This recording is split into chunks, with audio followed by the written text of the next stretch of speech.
Pour un observateur extérieur, ZZ Top semblait indestructible. Ce trio soudé possédait une identité sonore unique et une dynamique qui paraissait inébranlable.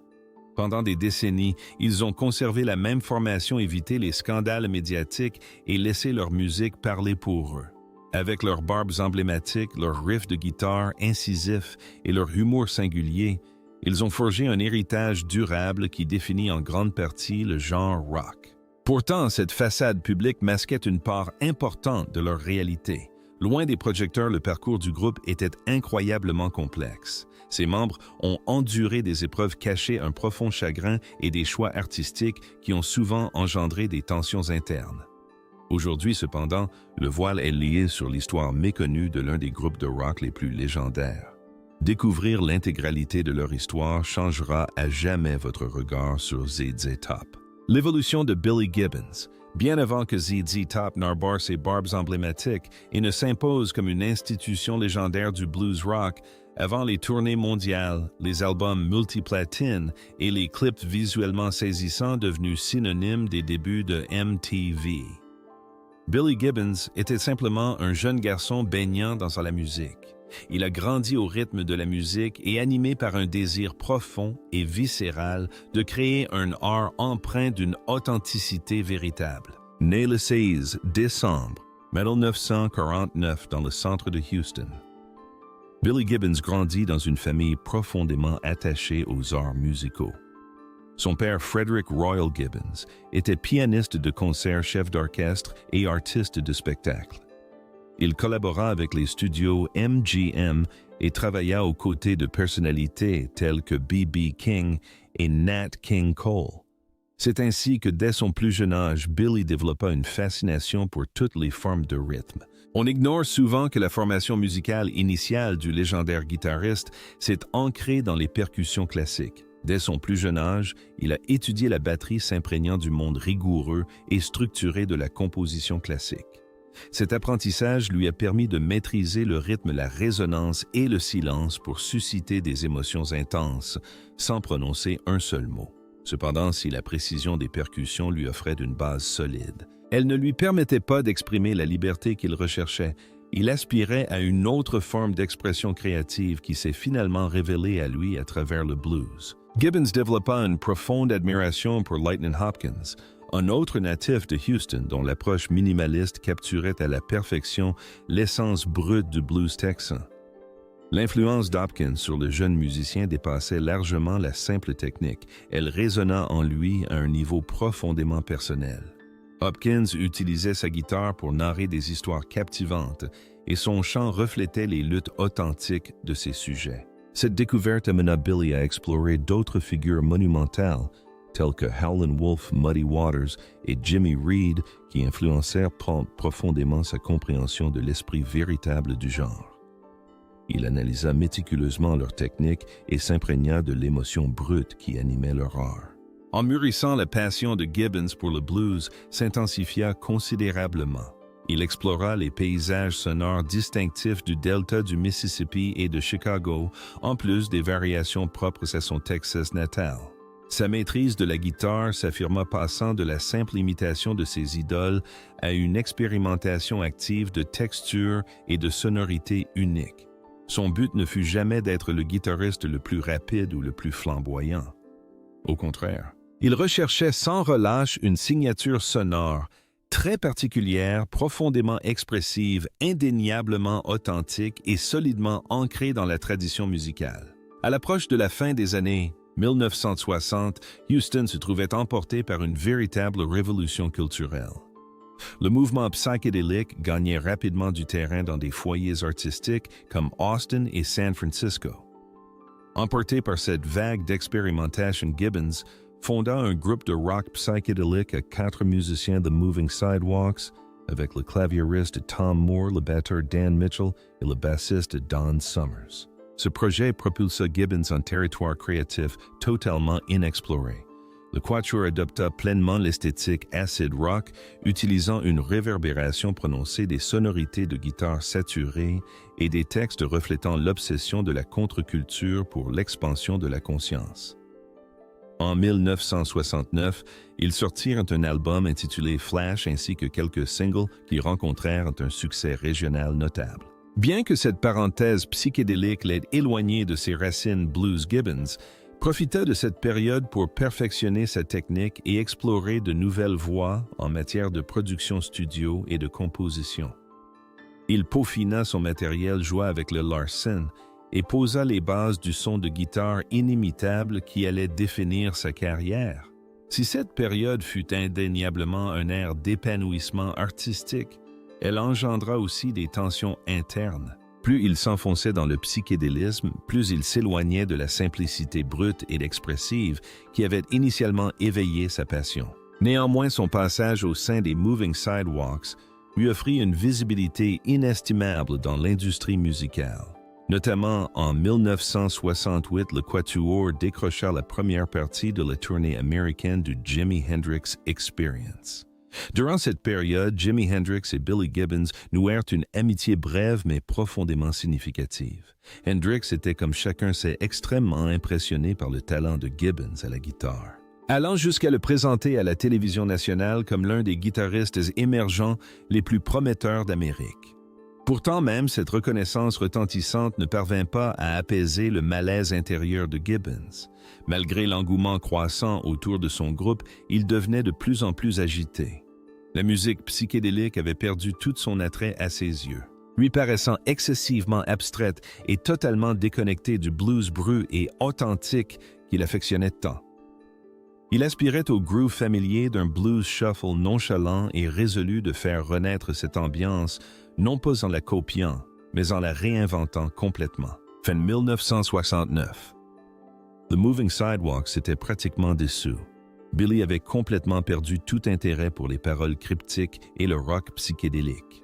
Ayant côtoyé l'industrie musicale de près, joué devant des foules immenses et partagé la scène avec des légendes, il aspirait désormais à une démarche musicale plus directe, plus soudée et plus authentique.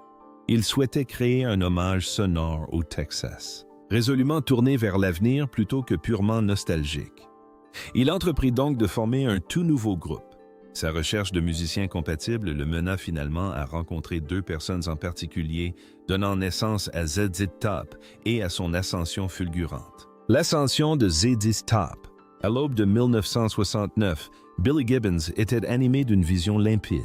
Après avoir exploré le paysage psychédélique et assimilé les leçons des plus grands noms de la musique, son parcours l'avait ramené aux sources du blues. Cette fois cependant, il était prêt à créer une entité totalement originale, un groupe minimaliste et percutant imprégné de l'attitude texane. Au cours de cette même année, il découvrit deux âmes sœurs pour concrétiser ce concept. Sa première recrue fut Frank Beard, un percussionniste de Dallas dont le style fusionnait avec brio l'agressivité du rock et la sophistication du jazz. Ayant joué dans divers groupes locaux, Beard était reconnu pour son sens du rythme inébranlable et sa technique adaptable. Beard recruta ensuite Dusty Hill, un chanteur et bassiste exceptionnel qui avait auparavant partagé la scène avec lui au sein du groupe American Blues. Hill possédait une voix rauque et envoûtante et un sens du rythme contagieux. Surtout, il avait instinctivement saisi l'esthétique sonore que Gibbons s'efforçait d'atteindre, avec Frank à la batterie, Dusty au bass et aux harmonies vocales, et Billy au chant et à la guitare. Les trois hommes s'unirent officiellement pour former ZZ Top. Ce nom à la fois original, percutant et concis reflétait parfaitement la personnalité du trio. Leur alchimie était immédiatement palpable, donnant naissance à un groove irrésistible et irrésistible. Maîtres de l'économie musicale, ils maximisaient l'impact de chaque note, leurs premiers enregistrements en studio. D'une sincérité et d'une spontanéité remarquables, regorgeaient d'une assurance sudiste naturelle de textes directs et de riffs de blues texan caractéristiques à la fois novateurs et intemporels. Leur premier album éponyme sorti en 1971, suivi peu après en 1972 par Rio Grande Mud. Si aucun des deux albums ne battit de records de vente immédiatement, ils contribuèrent à forger le caractère unique du trio. Les morceaux débordaient de personnalités portées par les riches textures de guitare de Billy, les harmonies vocales de Dusty, apportaient une puissance impressionnante tandis que les percussions de Frank ancraient l'ensemble. Ce genre de musique n'était pas destiné aux élites côtières, c'était la bande-son des bars miteux du sud des routes de campagne poussiéreuses et des garages humides. Le véritable tournant cependant survint avec la sortie de Très Ombre en 1973. La Grange, le premier single extrait de l'album, rendait hommage à un bordel texan tristement célèbre et devint un tube planétaire porté par son riff blues hypnotique et le chant puissant de la chanteuse. Le titre envahit les ondes et l'album propulsa le groupe vers des sommets commerciaux sans précédent. En un instant, ils passèrent d'un phénomène local à une sensation nationale, avec une signature sonore tout à fait unique.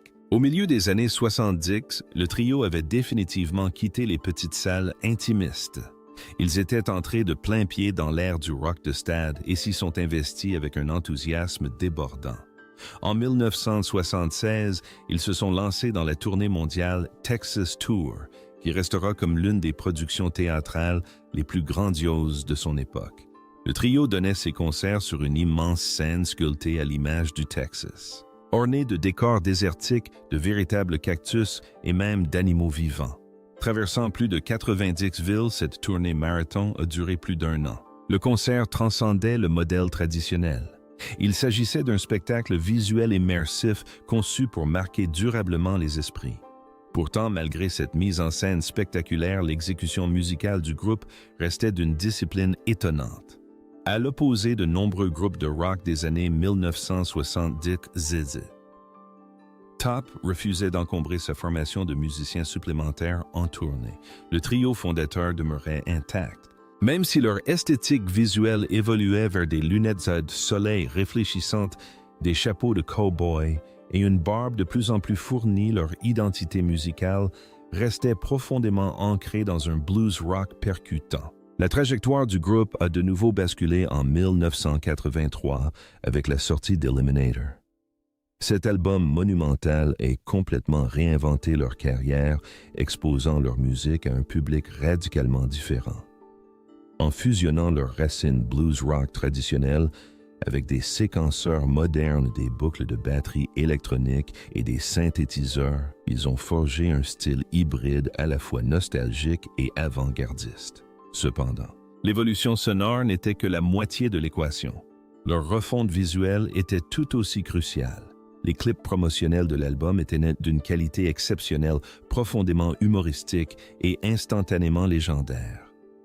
Mettant en scène des femmes énigmatiques, des voitures customisées et l'esthétique désormais mythique du groupe, caractérisée par un flegme presque animé, des lunettes de soleil noires et des barbes longues, la stratégie multimédia fut un triomphe. Le risque artistique s'est avéré payant, propulsant Eliminator au-delà des 10 millions d'exemplaires vendus aux États-Unis et faisant de ZZ Top un phénomène culturel mondial. Ils avaient réussi à s'imposer dans la pop mainstream sans sacrifier leur intégrité blues. Néanmoins, malgré ce triomphe retentissant, la réalité était bien moins idyllique que ne le laissait présager leur passage sur MTV. Derrière les lunettes de soleil bon marché et les personnages spirituels, des divergences artistiques engendraient parfois de véritables conflits. Finalement, cette pression croissante se manifestait de manière subtile, rarement perceptible pour le grand public. Frictions et controverses. Pendant des décennies, ZZ Top a cultivé une image impeccable d'unité inébranlable, d'assurance décontractée et de charisme naturel. Ce trio rare en son genre a su traverser les bouleversements musicaux, vendant des millions d'albums tout en préservant farouchement sa formation originale. Pourtant, loin des projecteurs, de subtiles tensions existaient, peu à peu des débats sur l'orientation artistique. Les attentes croissantes de l'industrie et des divergences artistiques ont commencé à éroder leur façade soigneusement protégée. Ces tensions internes ont véritablement commencé à s'exacerber dans les années 1980, coïncidant ironiquement avec leur apogée commerciale. Après avoir farouchement défendu leurs racines blues texanes pendant des années, l'ère Eliminator a marqué un tournant radical. En intégrant synthétiseurs, percussions artificielles et une production aseptisée taillée pour la radio, le groupe a conquis un vaste public. Cette métamorphose, cependant, a eu un prix élevé. Une partie des critiques musicaux et des auditeurs de longue date a perçu le recours au rythme programmé et aux claviers électroniques comme une trahison de l'esprit même du groupe. Pour ces puristes, le trio brut qui avait jadis défendu un rock sudiste authentique s'était transformé en une caricature numérique et surproduite. Les artistes mêmes qui avaient bâti leur réputation sur la simplicité d'un trio blues minimaliste étaient désormais fortement dépendants des effets multipistes et des séquenceurs. Pour une certaine frange de leurs fans, cette évolution a été vécue comme un abandon de leurs racines. Les complications allaient bien au-delà des réactions des fans, les membres du groupe eux-mêmes commençant à diverger quant à leurs priorités artistiques. Fasciné depuis toujours par l'innovation en studio et l'expérimentation sonore, Billy Gibbons était impatient de repousser les limites traditionnelles. Il adopta avec enthousiasme les technologies modernes, les considérant comme un outil indispensable pour moderniser leur sonorité tout en respectant leurs racines. À l'inverse, Frank Beard et Dusty Hill ne partageaient pas toujours cet enthousiasme novateur. Bien qu'ils aient géré ce virage stylistique avec un professionnalisme exemplaire, ce changement provoqua indéniablement un malaise interne. Hill, dont le cœur musical était profondément ancré dans le blues traditionnel, trouvait le passage brutal à une production électronique sophistiquée, préoccupant, ce qui mena à des discussions privées sur l'équilibre entre évolution et authenticité. Si le trio n'a jamais étalé ses griefs dans la presse, les professionnels du secteur observèrent un fossé grandissant quant à leur direction artistique commune. Gibbons dominait de plus en plus le processus d'enregistrement et l'architecture sonore, ce qui donnait parfois à Beard et Hill le sentiment d'être marginalisés. Cette dynamique engendra progressivement un ressentiment latent et des dissensions créatives. L'identité sonore du groupe était en pleine transformation. Et il n'y avait pas de consensus unanime sur l'endroit où tracer la limite. Parallèlement à leur popularité fulgurante, les accusations de compromission se multipliaient. Fans de la première heure, spécialistes du blues et puristes du rock condamnèrent avec autant de virulence leur nouvelle image que leurs morceaux synthétisés. Leur domination sur MTV, fortement axée sur un machisme stylisé. Des mannequins sublimes et des voitures customisées étaient perçus par leurs détracteurs comme une contradiction flagrante avec la philosophie blues authentique qu'ils incarnaient à l'origine.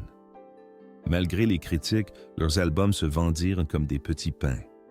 Leur réinvention savamment orchestrée leur apporta un succès financier historique tout en suscitant des débats complexes sur la frontière entre véritable évolution artistique et mercantilisme pur et simple. À ces obstacles créatifs s'ajoutaient des difficultés administratives et juridiques bien réelles, quoique dissimulées. Durant leurs premières années, le trio était géré par Bill Ham, un producteur texan qui a joué un rôle déterminant dans la création de leur esthétique et de leurs sons initiaux. Ham était connu pour son contrôle absolu sur les activités commerciales du groupe. Pendant longtemps, cette collaboration s'est avérée très fructueuse. Ham avait instinctivement saisi leur style unique et façonné leur aura si particulière. Cependant, des désaccords concernant l'autonomie et la répartition des revenus ont fini par apparaître. Bien que les détails précis de ces conflits soient restés largement confidentiels, des rumeurs de litiges contractuels et de malversations financières circulaient dans le milieu. Des rumeurs persistantes évoquaient des négociations juridiques privées et une refonte majeure de leurs accords financiers. Si ces conflits n'ont jamais alimenté la presse à scandale comme c'est souvent le cas pour d'autres groupes de rock, ils ont sans aucun doute causé des dommages durables. Les frictions liées au choix de gestion, notamment lors de leur ascension fulgurante dans les années 1980 et 1990, ont accentué l'anxiété d'un groupe déjà aux prises avec les difficultés de sa croissance artistique. Au-delà des considérations légales, le poids des attentes du public était suffocant. À mesure que leur image publique s'exagérait, le fossé entre leur légende et leur réalité privée se creusait. Pour le public, ZZ Top apparaissait comme une machine indestructible, imperturbable et toujours cool. En interne, l'équilibre était incroyablement fragile. Chaque album à venir déclenchait des débats sur leur orientation musicale. Et chaque tournée imminente suscitait des inquiétudes quant à leur endurance, les rôles de chacun et la motivation du groupe. Ils avaient bâti un empire sur une stabilité inébranlable, mais cette même stabilité était devenue un fardeau.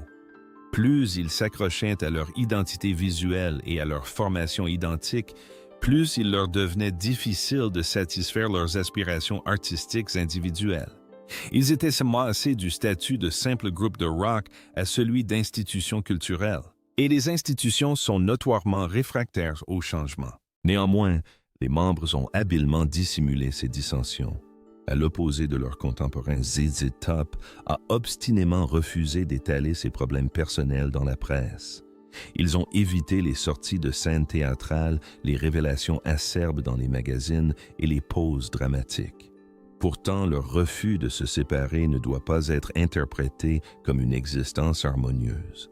Ils ont réussi à traverser la tempête, mais la survie fut ardue au fil des décennies. Leur imperturbabilité et leur concert magnétique ont continué de dominer leur image publique. Derrière ces barbes légendaires se cachait cependant la réalité épuisante de maintenir leur pertinence culturelle, de préserver leur fraternité et d'honorer un esprit musical né à une époque bien moins complexe. L'épuisement était palpable en coulisses, il se manifestait par des blocages d'enregistrement exténuants, des désaccords sonores, des insécurités inavouées. La fatigue physique liée aux tournées incessantes et l'équilibre précaire qu'impliquait l'hommage à leur passé tout en se tournant vers l'avenir. Personnel et tragédie derrière la musique. Si les obstacles administratifs et artistiques ont largement marqué leur parcours professionnel, ils étaient loin d'être leur seul défi, dépouillés des artifices de la musique et des amplificateurs. Ces hommes, comme tous les autres, se débattaient avec les complexités du vieillissement, l'évolution personnelle et des démons intérieurs sans aucun lien avec l'industrie musicale. Bien que le trio ait partagé la scène toute sa vie, leurs parcours en dehors de la scène furent très individuels et plusieurs d'entre eux furent semés d'embûches. Sous les projecteurs ZZ Top dégageaient une aura d'invincibilité. Leur chorégraphie synchronisée, leurs lunettes assorties et leurs barbes iconiques donnaient de l'impression que leur performance était d'une fluidité naturelle. Pourtant, derrière ce mythe, chaque membre luttait contre des difficultés qu'il cachait. Dans les années 1970, alors que le groupe accédait au statut de légende du rock, Frank Beard, ironiquement le seul membre sans la fameuse barbe, menait un combat intérieur destructeur, tandis que le trio remplissait les stades et recevait des critiques dithyrambiques pour leur son brut du Sud, le batteur sombrait secrètement dans une grave dépendance aux substances illicites. À mesure que les exigences exténuantes de la vie en tournée et des enregistrements incessants s'intensifiaient, sa dépendance aux stupéfiants s'aggravait. Rétrospectivement, Beard décrira cette période comme profondément dangereuse et chaotique, se souvenant de moments où il restait éveillé des jours durant, consommant des substances simplement pour pouvoir jouer de la batterie. Il confiera sans détour lors d'entretiens ultérieurs que sa dépendance lui avait finalement coûté plus cher que ses revenus du groupe. La crise s'est aggravée au point que la dissimulation n'était plus envisageable. À l'approche de la fin de la décennie, Beard a touché le fond. Sa santé physique se détériorait, sa vie personnelle était un désastre, et ses collègues musiciens étaient profondément inquiets. Finalement, il est entré en cure de désintoxication pour entreprendre le difficile chemin vers la sobriété. Ce choix relevait moins de la préservation de sa carrière que de sa survie. Le fait que ZZ Top ait survécu à cette période tumultueuse en dit long sur la fraternité tacite qui unit le trio. La réhabilitation de Beard a été une ascension progressive, mais il a fini par réapparaître avec une détermination sans faille. Il a maintenu sa sobriété, conservé sa place à la batterie et continué à faire vibrer les foules pendant des décennies. Cependant, les séquelles émotionnelles de cette période sombre persistaient. Pour Billy Gibbons, le poids de la célébrité s'est manifesté tout autrement. Bien qu'il fût le pilier incontesté du groupe, le chanteur principal et le virtuose de la guitare, une vérité surprenante demeurait cachée au grand public. Il n'a jamais vraiment été à l'aise avec le statut de star. Ses proches le décrivaient souvent comme un homme profondément introverti, se sentant infiniment plus à l'aise à peaufiner ses amplificateurs dans un studio isolé qu'à poser sur un tapis rouge. Ses véritables passions résidaient dans l'ingénierie du son, la perfection sonore et le savoir-faire musical. Le faste et le glamour associés à leur ascension fulgurante sur MTV dans les années 1980 étaient en grande partie une mise en scène plutôt qu'un reflet de sa véritable personnalité. Loin des projecteurs, Gibbons chérissait la solitude. Il détestait les comportements théâtraux et les excès protégeant farouchement sa vie privée. Alors que la notoriété du groupe atteignait des sommets, il s'est ancré dans la réalité en se plongeant encore plus profondément dans son art, collectionnant des instruments vintage, testant de nouveaux équipements et perfectionnant sa technique. Il affichait un calme remarquable, mais la pression immense liée à la création de tubes de planétaire, au maintien de l'image de marque colossale du groupe et à sa gestion était extrêmement lourde pour Gibbons. La célébrité mondiale n'était qu'un effet secondaire de son art et non le but ultime, et il portait le lourd fardeau du leadership dans un silence absolu. Enfin, il y avait Dusty Hill, le chanteur et bassiste, qui assurait à la fois la base sonore du groupe et son équilibre relationnel. Hill était un pilier constant au sein du trio stoïque, doté d'un humour pince sans rire et d'une fiabilité remarquable. Bien qu'il fuyât soigneusement le centre de l'attention, ses contributions vocales et son sens du rythme étaient essentiels à leur alchimie magique. Pendant plus de 50 ans, il a occupé la place à la droite de Billy, cimentant le groove et apportant des harmonies cruciales. Tragiquement loin des regards du public, Hill subissait un déclin physique progressif. En 2000, un diagnostic d'hépatite C contraignit le groupe à annuler des dates de tournée et à observer une longue pause. Bien qu'il ait vaincu la maladie, celle-ci marqua le début de problèmes de santé persistants. Au cours des 20 années suivantes, il dut affronter de nombreux problèmes de santé, la plupart gardés strictement confidentiels. Une mauvaise chute à bord de leur bus de tournée en 2014 entraîna une grave blessure à la hanche nécessitant une intervention chirurgicale et retardant encore leur programme. Malgré ces obstacles physiques, la passion de Hill le ramena toujours au micro.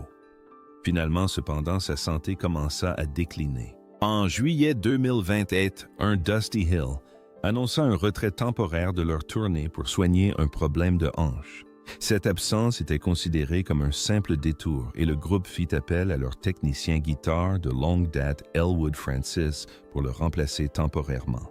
Tragiquement, quelques jours plus tard, le 28 juillet 2021, Dusty Hill décédait paisiblement dans son sommeil à son domicile de Houston. La soudaineté de sa disparition plongea ses camarades et leurs fans du monde entier dans un profond désarroi. Quel est votre morceau préféré de ZZ Top? Partagez votre avis dans les commentaires et si vous aimez les analyses approfondies de l'histoire de personnalités emblématiques, n'oubliez pas de liker